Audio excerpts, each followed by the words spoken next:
se entiende que es el marco conceptual, como una de sus exposiciones decía, ¿qué es el marco conceptual? Yo les decía con marco conceptual, yo no sé si han visto o han desarrollado un marco conceptual. Un marco conceptual no viene más que un flujo de los diferentes conceptos hasta llegar a una conclusión o a un análisis que provoque una investigación. Eso es lo que proporciona un mapa conceptual. Como el nombre lo indica, ¿sí? Es un gráfico en donde intervienen conceptos, en donde se llega a algún análisis o a una conclusión de análisis, de investigación. El flujo circular, como sus compañeros nos expusieron la anterior semana, no es un tema complicado. Es un tema en donde primero el flujo circular se compone por agentes o participantes. Los más importantes son la oferta, la demanda, los mercados y el gobierno. ¿Sí o no? Son los actores más importantes en un flujo circular. Se denomina flujo circular de la economía porque primero mantiene un diseño redondo. Circular por lo redondo. Económico porque lo que fluye, lo que migra, lo que se transporta, lo que va de un agente a otro es el recurso económico. ¿Y por qué? Porque si yo soy un vendedor y ustedes son compradores, ustedes vienen a mi negocio y me compran. Con ese dinero que ustedes me compran, ¿qué es lo que yo hago? Me doy la vuelta y empiezo a redistribuir proveedores, empiezo a darle a mi personal, empiezo a pagar mis costos fijos, luz, agua, teléfono, mis impuestos, ¿no es cierto? Y con lo que me sobra de todo eso, yo me quedo. Pero, con lo que me sobra, ¿yo qué es lo que hago? Genero un gasto, un consumo. ¿No es cierto que es así? Y ese dinero que ustedes me dan a mí, yo lo regreso a través del gasto a la oferta. Al pagarles a mis trabajadores, al pagarles a mis proveedores, ocurre lo mismo. Ese dinero, mis proveedores, ¿qué es lo que hacen? Van y le dan a sus empleados para que produzcan la materia prima, materiales e insumos que yo necesito. Y de todas maneras, el pagar sueldos, el pagar a mis proveedores, se hace un ingreso para ellos. Que este ingreso a futuro se va a hacer en gasto. ¿Usted para qué quiere tener ingresos? ¿Para qué trabaja? Para consumir.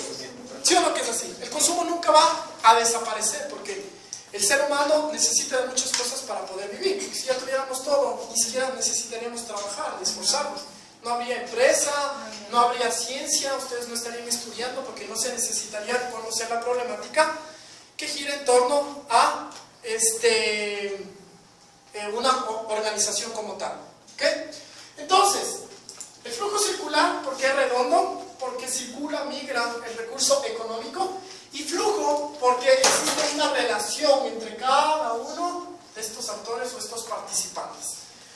La característica, no la más importante, pero una de las más sobresalientes de un flujo es que primero sigue un orden, ¿no es cierto? Porque si no sería todos y contra todos, ¿no es cierto? Sigue un orden, y lo otro es que en este flujo intervienen todos los participantes. Como tal, sus compañeros en la primera clase nos habían hecho observar un gráfico en el cual se forma o se conforma el flujo circular de la economía. Por un lado estaban las empresas que se denominan los productores o los ofertantes, que es lo mismo. Por otro lado, las familias y los individuos, que se llaman demanda, consumo, gasto, o consumidores. El mercado de los factores de la producción, el mercado de los bienes y servicios, el gobierno, ¿no es cierto? Dentro de este mercado hay otro mercado que se denomina mercado financiero, donde intervienen los bancos, los préstamos, etcétera, etcétera. Y entre ellos habíamos visto la relación bidireccional que existe. Bidireccional, ¿por qué? Porque cuando uno le ofrece algo a otro, el otro le da a cambio de eso algo, ¿no es cierto? Y es un flujo bidireccional. No solamente se compone con una relación unidireccional, sino es bidireccional, es de doble sentido, ¿ok?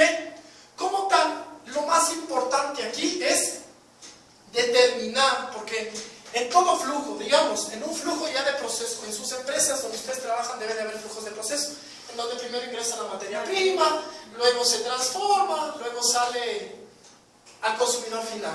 Pero antes de esto, entra a una bodega que es el proveedor. Nos da, entra a nuestra bodega, va a la planta para que se fabrique, procese, luego pasa a un consumidor final. En cada proceso de estos, en cada flujo de proceso, porque esto es un flujo ya de proceso, ¿hay o no hay agentes que intervienen? ¿No es cierto? Y cada uno de los que intervienen afectan de manera directa o de manera indirecta al flujo normal de este proceso. ¿No es cierto? Cuando se analiza el flujo circular de la economía, se analiza primero los agentes, qué es lo que fluye o migra, de qué manera y cuáles son las características más importantes. Sus compañeros en la primera exposición decían qué es lo que hace un consumidor, qué es lo que hace un ofertante, qué es lo que hacen los mercados y qué función desempeña el gobierno. ¿No es cierto? Que analizábamos las características de cada uno de los involucrados, ¿verdad? Y también dentro de las características decíamos, no recuerdo si decían aquí, pero ¿qué va a pasar? ¿Qué es lo que se necesita para que exista este mercado y este mercado?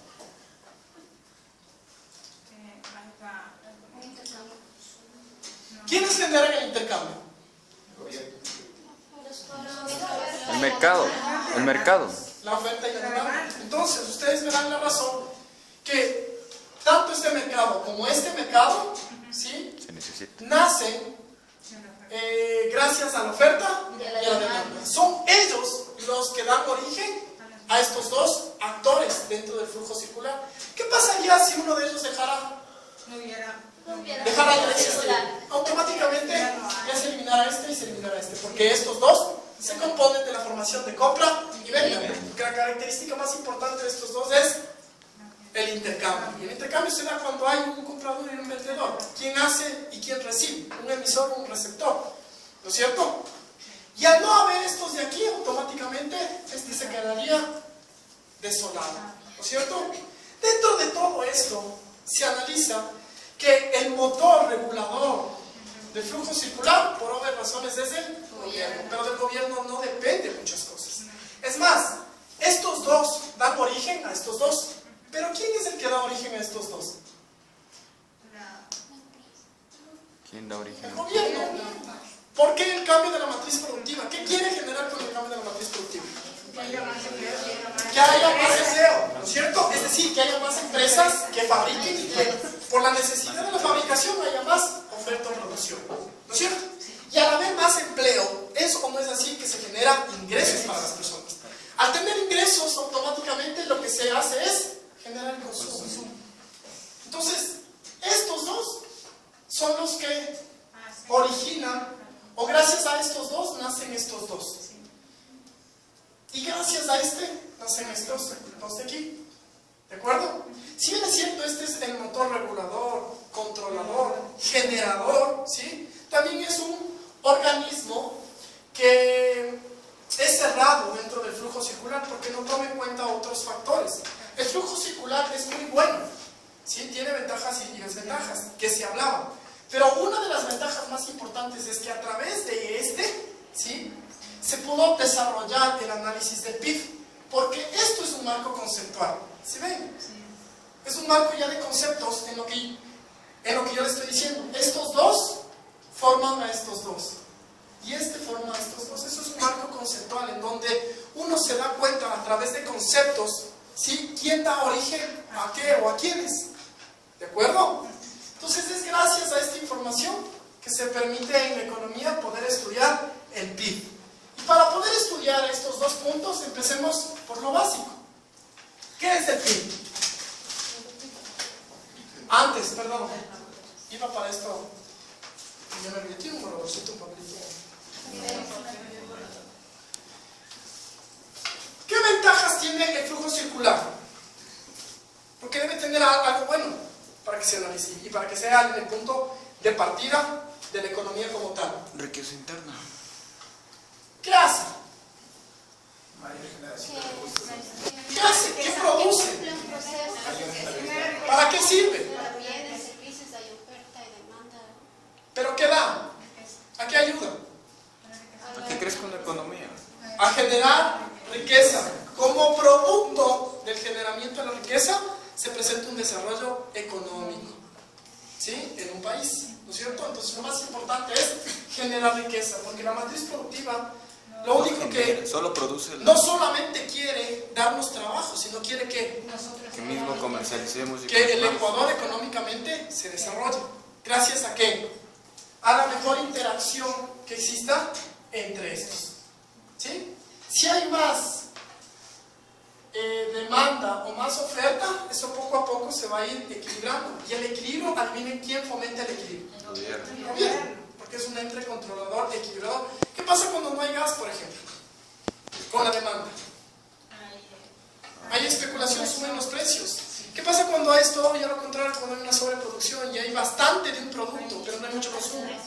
Se bajan los precios, ¿no es cierto que sí? Normalmente cuando existen los fenómenos del niño, los precios en los mercados tienden a subir porque hay escasez, ¿no es cierto? Y ahí es en donde interviene el gobierno, que periódicamente va a los mercados con, se me fue el nombre de las personas que, con los superintendentes, ¿sí? A verificar los precios, en qué están, comisarios, las papas, el arroz, los productos básicos. ¿Por qué? Porque no permite que exista una especulación o una inflación provocada, porque eso es una inflación provocada, es una variación de un precio provocado ¿por qué? Por la sobredemanda o la sobreoferta. Ahora están los precios también en Maga, o sea, ya están publicados en el Maga los precios de la papa, el quintal de papa, del arroz, de las... El Maga se va a hacer cargo de la mayor parte de cosas ya a futuro, así como el Ministerio de Salud Pública. Va a haber 3 ministerios fuertísimos aquí.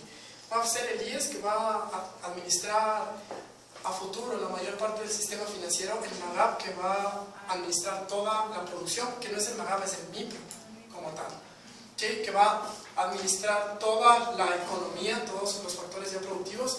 Y el otro fue el IES, que inclusive va a absorber el Ministerio de Salud Pública también. O sea, todo eso se va a compilar en uno. Ya la Secretaría de Discapacidad Técnica ya está absorbiendo el Ministerio de Salud Pública, porque es algo obvio. O sea, el que exista una Secretaría de Discapacidad le compete más a quién, a los doctores, para evaluar si eso no es, no a personas técnicas, ¿no es cierto que es así? Entonces eso ya se está absorbiendo.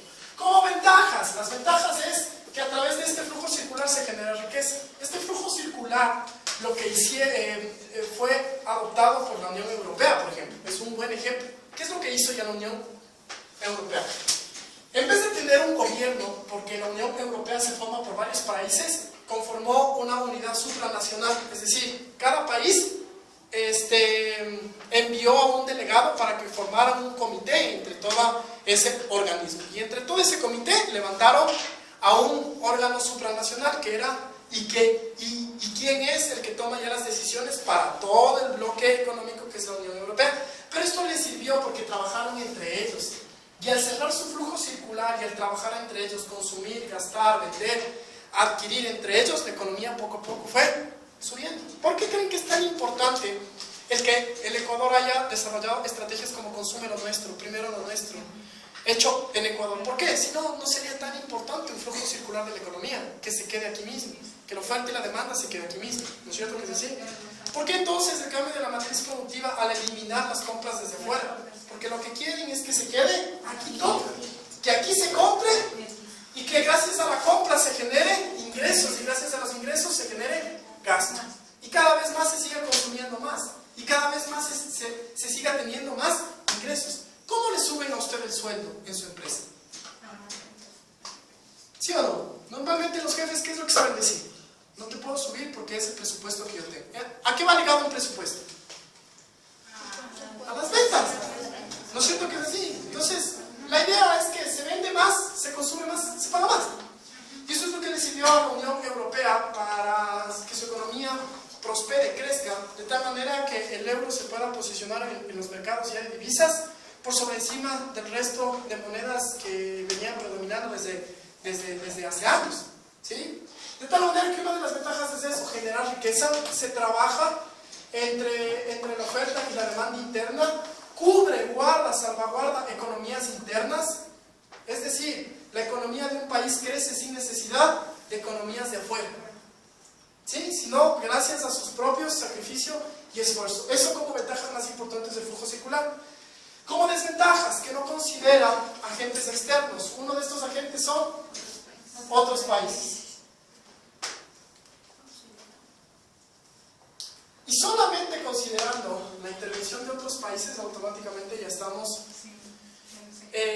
somos susceptibles a influencia económica.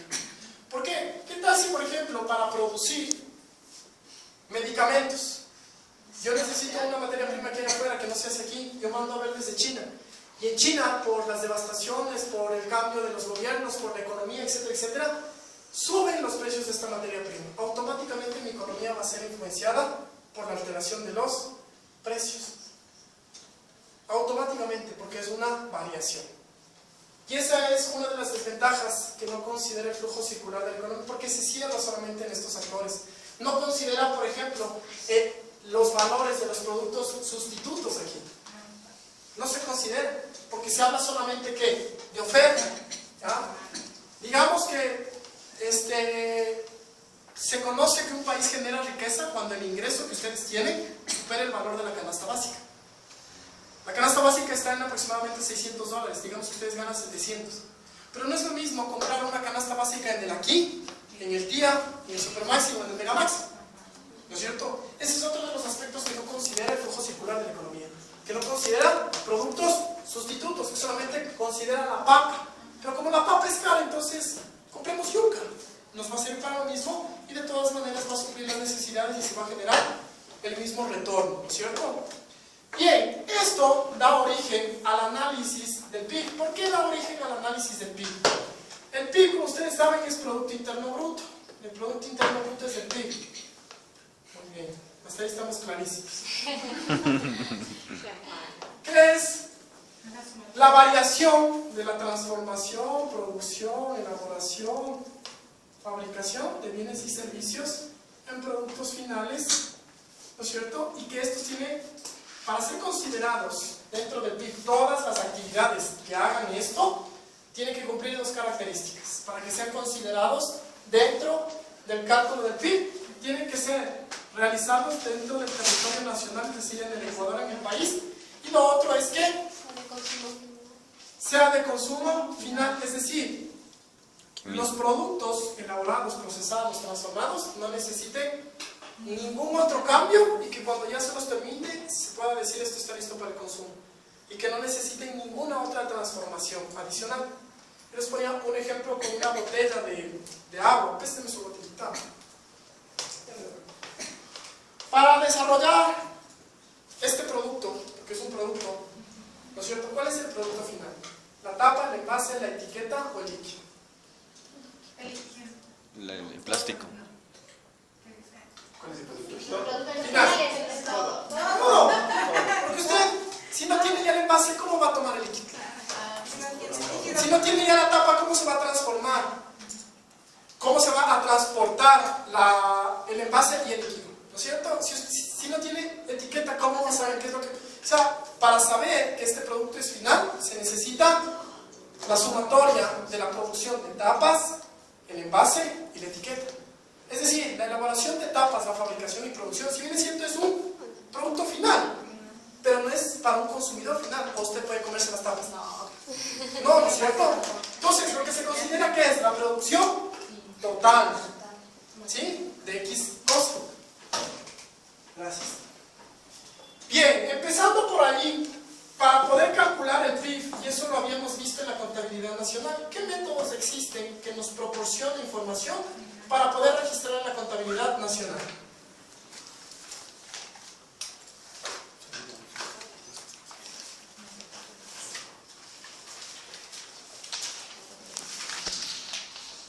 ¿Eso qué es?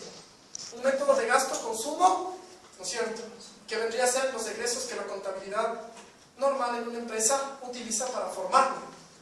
Y el método de ingreso, que vendría a ser el mismo ingreso como consecuencia de las ventas que en una contabilidad normal se la da. ¿Me explico? Si están conmigo o están sin mí. En este caso, los datos de dónde se puede tomar para sacar la contabilidad. En una contabilidad normal, en una empresa, lo que da origen a la contabilidad son los ingresos y los egresos. ¿No es cierto? Lo que le da origen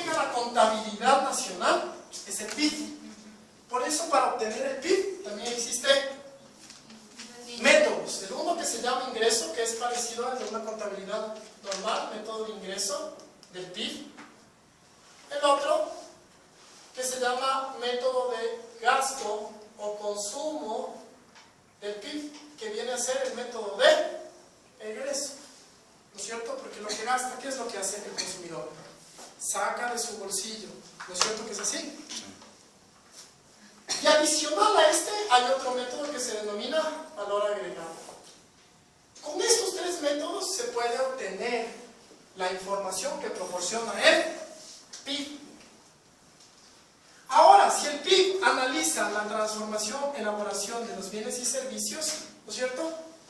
Explíquenme ustedes a mí cómo la actividad de la pesca, de la manufactura, de la medicina, de la agricultura, de la metalúrgica, se puede compilar o resumir en un solo PIB. ¿Cómo hace? Porque ellos facturan sus ventas a cada entidad. Y si es que ellos ya dan su producto determinado para que se consume, entonces eso ya es una empresa, una metalurgia, si es que hace, qué sé yo, unas vigas de metal para otra empresa, ellos facturan esas vigas de metal. Eso también pasa como el PIB real, la cantidad A través de la producida de facturación un de año, lo que se con un precio de factura. un año va a ser. ¿Qué más?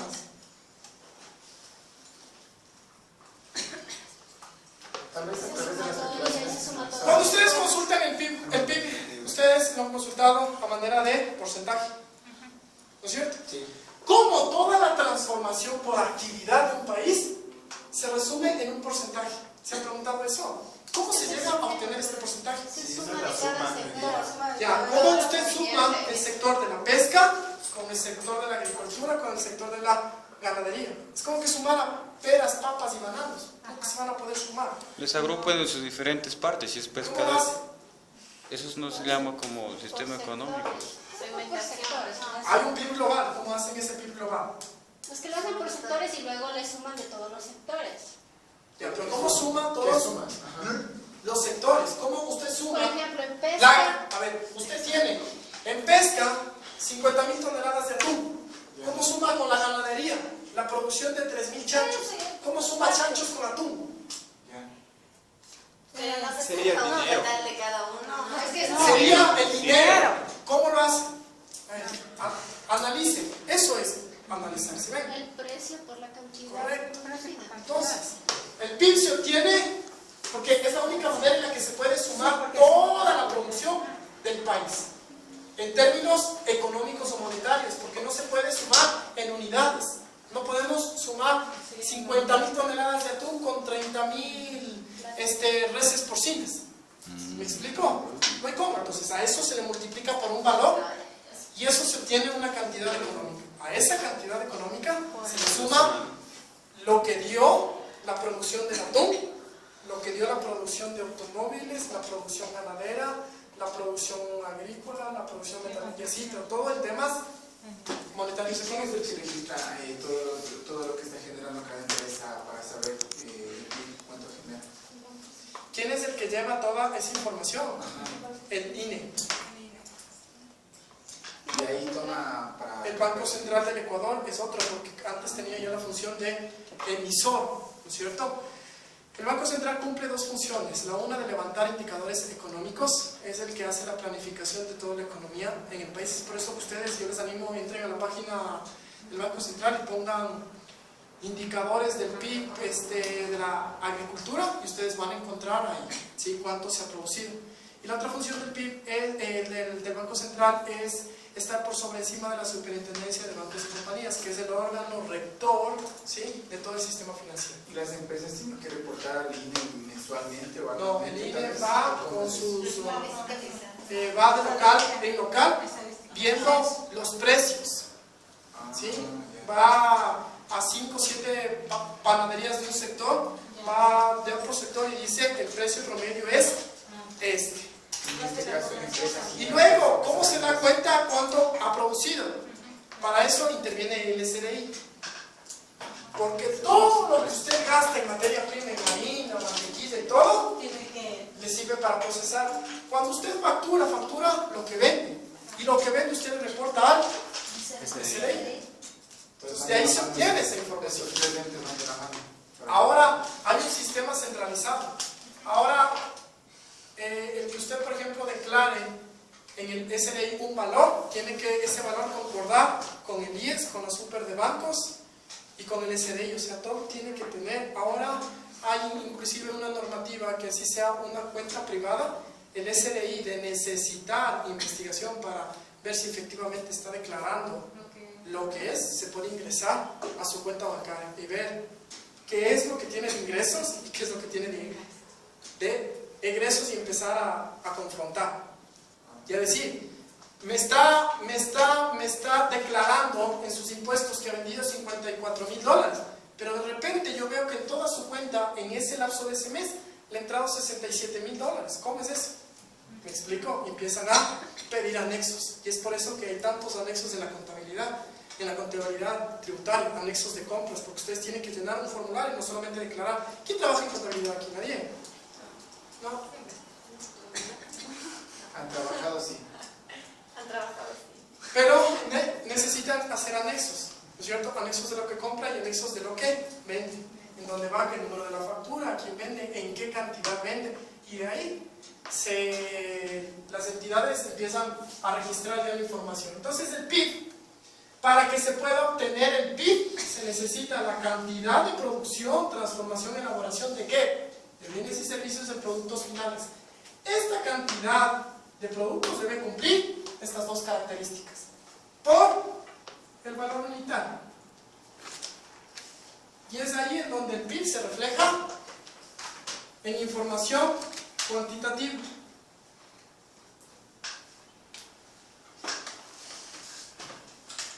Es decir, en información en valores económicos o monetarios, ¿sí? En valores monetarios. Entonces, para calcular el PIB, lo que yo necesito es la cantidad y el precio. ¿Sí o no? ¿Estamos claros hasta ahí? Si sabemos qué es el PIB, para poderlo calcular, ¿sí? Porque su pregunta va, ¿de dónde se obtiene? ¿Cómo se hace? A través del método de ingreso y el método de gasto. ¿Cómo? Recopilando toda la información que se declara en el SDI, toda la información que se justifica en la superintendencia de bancos y compañías, toda la información de sueldos y salarios, porque el método del PIB por ingreso hablaba de sueldos y salarios, ¿se acuerdan? ¿Cómo se obtiene la información, si usted quiere saber, de cierta actividad económica? ¿Cuánto ha pagado en mano de obra? ¿A qué organismo usted acudiría para ver esto? ¿Han escuchado de este anexo transaccional de relación de dependencia que se hace en la contabilidad? Nunca. Este anexo de relación de dependencia es aquel formato en donde usted le presenta al SDI todos los egresos por concepto de sueldos, salarios, movilizaciones, bonos, gastos, y es una planilla en donde va detallado, ¿sí? Comisiones por ventas, movilización, todo lo que ha representado un egreso para la mano de obra. Y de ahí se obtiene toda esa información. Por eso es que el eje central es el SDI. El SDI, todos pueden desaparecer menos el SDI, porque se daña ya la economía. Es el órgano central que acumula toda la información, pero quien procesa, quien registra es la contabilidad nacional. ¿Sí? ¿Okay? Entonces, para conseguir este PIB que multiplica la cantidad por el valor unitario, se necesita, o se puede hacer a través de tres métodos. El primero, que es el método de ingreso. Empezamos por el método de gasto, que es este de aquí. Yo creo que ese es el único que vamos a alcanzar a ver. El método de gasto, de hoy 15 ya tenemos la prueba, no se olvidarán. No me negociarán, ¿cómo te van? Sí, no me van a morir de pacientes.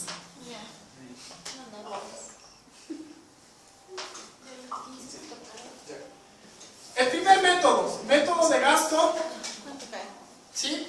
¿Qué es lo que dice este método de gasto? Refleja la obtención del PIB a través de todos los egresos o consumos que se dan en una actividad. tiene 30 días.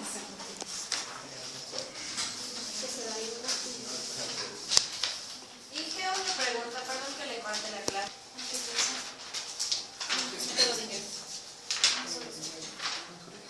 Permite obtener el PIB a través de cada uno de los componentes de gasto y posteriormente sumarlos. Ese es el concepto del método de gasto. Permite obtener el PIB a través de cada uno de los componentes del gasto y posteriormente sumarlos.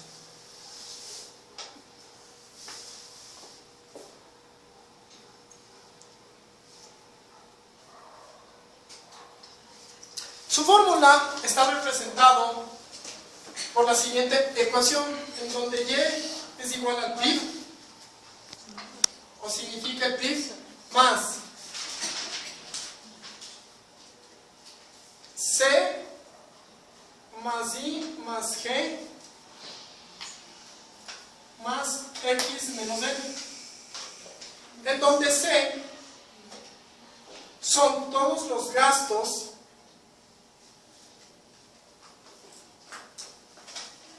que se producen como resultado del consumo de las familias. ¿Cuáles son los gastos de los hogares o de las familias o de los individuos? La alimentación, la vestimenta, la alimentación. Correcto. ¿Sí? Entonces son los gastos que son generados por la familia o los individuos. La I representa el gasto de inversión generada por las empresas. La G representa el gasto de gobierno y XN representa las exportaciones netas, que no son más que igual a las exportaciones menos las importaciones. Se fijarán que todo se habla en términos de gasto. Gasto, gasto, gasto. ¿Por qué gasto? Porque el método se llama método de gasto. Primero, si yo consumo todo lo de las familias, todo lo que yo consuma significa que va a ser todo lo que se hizo, todo lo que se produjo, transformó, ¿sí o no? ¿Sí? Y cumple con la característica que es destinado al consumo final. Si ven por qué se obtiene esa información desde el lado del consumidor, porque los dos métodos del PIB, tanto el de ingreso como el del gasto, analiza el PIB desde los dos escenarios. Desde el escenario del consumidor, que es el método de gasto, también desde el escenario del ofertante o productor, que también genera gasto en inversión de la empresa. ¿Sí? Y mientras que el otro, el método de ingreso, analiza el método de ingreso desde la oferta y el método de ingreso desde la demanda. ¿Por qué? Porque gracias al consumo se pueden pagar sueldos y salarios. ¿A quiénes? A los consumidores, que como resultado de eso generan gasto. Por eso es que cuando nos pagan el 30, el 3 ya no tenemos plata. Ay, sí, ni el 3. ¿No es cierto? Ni el 3. ¿Sí o no que es así? Entonces, este método dice que sumando todos los gastos se puede deducir todo lo que se ha fabricado. Porque usted primero gasta en lo que ya está para consumir, para un consumo final, ¿no es cierto? ¿Sí o no que es así? ¿Tiene o no tiene lógica y sensatez? Bien, entonces los gastos de las familias, los individuos, los gastos de la inversión de las empresas. ¿Cuáles son los gastos de inversión de las empresas? Invierte en tecnología, ¿Cómo? maquinarias.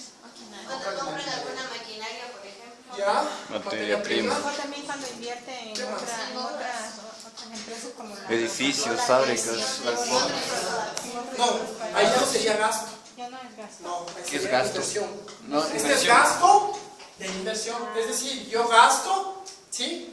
En algo que me permita seguir produciendo, pero a la larga es una inversión para mí. También. Eso sería tal vez. Ese sería Pero si yo, por ejemplo, invierto en otra empresa, No sería dinero ya no sería gasto. sino ingreso. Claro. Ah, ya. ¿Ok? Entonces, por eso es que se habla gasto de inversión. No digo gasto o inversión, cuidado. Digo gasto de inversión.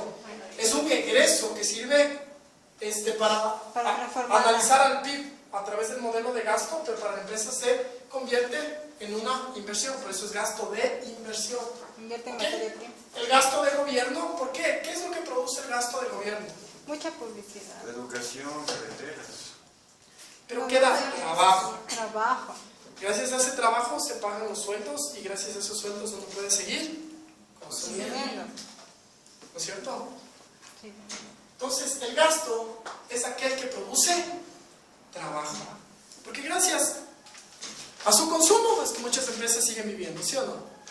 Gracias a que ustedes siguen empeñados en graduarse aquí, es que el instituto vive. ¿No es cierto? No sé si será realidad, pero bueno. Sigan adelante. Eso se trata.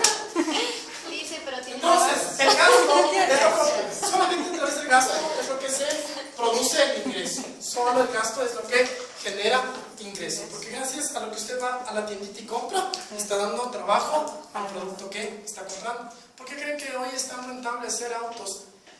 Pero ya poner piezas o partes que tengan cierto nivel de vida útil, ya no dura eternidad, sino dura 5 meses. Para que sigan comprando. ¿Para qué? Por el gasto se siga generando Por el ingresos. gasto empieza el gasto para ¿Cierto? comprar otra vez. Y lo otro habla de las exportaciones netas, que son las exportaciones menos las importaciones, que se da el resultado que se conoce como exportaciones netas. Todo lo que se compra afuera, no, todo lo que se hace de aquí para vender afuera, restando todo lo que se compra desde afuera. Ese saldo habla de qué? De todo lo que se hizo o lo que se produjo en el país. En esta fórmula se compila todo el modelo de gasto. ¿Sí me explicó? No. Lo último, lo último. ¿Por qué a esto, a cada uno de estos gastos, se le suma la exportación neta? ¿Por qué? Porque va a haber muchos productos que no estén dentro del gasto de familia, dentro del gasto de inversión, pero dentro del gasto de gobierno. Y todos estos normalmente son dados por la diferencia entre las exportaciones menos las importaciones. Por ejemplo, la materia prima, a pesar de que no es un producto final, ¿no es cierto? Porque se necesita transformación. Y aquí rompe es la característica que debe cumplir la actividad para ser considerada en el PIB. La materia prima, ¿sí? Para el demandante no es un producto final. Pero mientras para el ofertante, ¿qué será? Es para algo, para producir el producto, si no, no. Es lo que le sirve. A este le sirve, Para- pero a este no le no le sirve. sirve. Esa es la diferencia. Entonces, las exportaciones netas hablan de esto. Que no- ¿Sí? Todo lo que no está dentro de este grupo y este grupo. afuera. ¿Ok? Y se analiza a través de las exportaciones.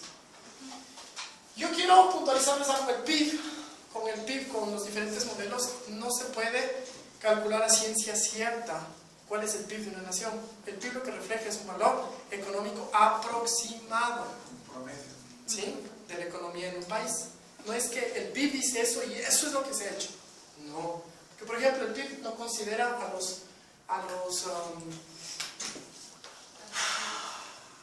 a la actividad informal. Por ejemplo, los artesanos, ya que no facturan. Entonces, ¿cómo se da cuenta? Porque eso sí es transformación, ¿sí o no? ¿O no? Sí. Sí, entonces no toma en cuenta a muchas de estas personas. Hay muchas empresas que, por ejemplo, fabrican este tipo ya de tarrinitas que ni siquiera facturan, ¿verdad? Sí. Hay otros que hacen estas tarrinas y que se hace paso con materia prima. Si yo le vendo a usted ya las tarrinas y usted a cambio me da manjar de leche, por ejemplo. Sí. Entonces no existe facturación. Al no existir facturación, ¿de dónde se van a obtener estos gastos? No hay, ¿no es cierto? Pero para fabricar la tarrina se necesita el material que no se hace aquí, sino que se importa. Y a través de esa importación se puede considerar. O sea, esto compensa cuando nadie factura. ¿Sí me explico? Porque estos gastos salen solamente de la facturación. Cuando se... Exacto, pero también cuando usted no factura, otro método de saber qué es lo que consumió es a través de lo que compró. Claro, o sea, sí, sí, me entendí. Sí, mejor no. Sí. No, chuta, Ay, sí. sí, ya no hay, ya es difícil la cosa. Ya, sí, ya, no. Ya cuando ya no se puede a veces. Ya se Nos quedamos ahí. la hora. Puede avanzar. Sí,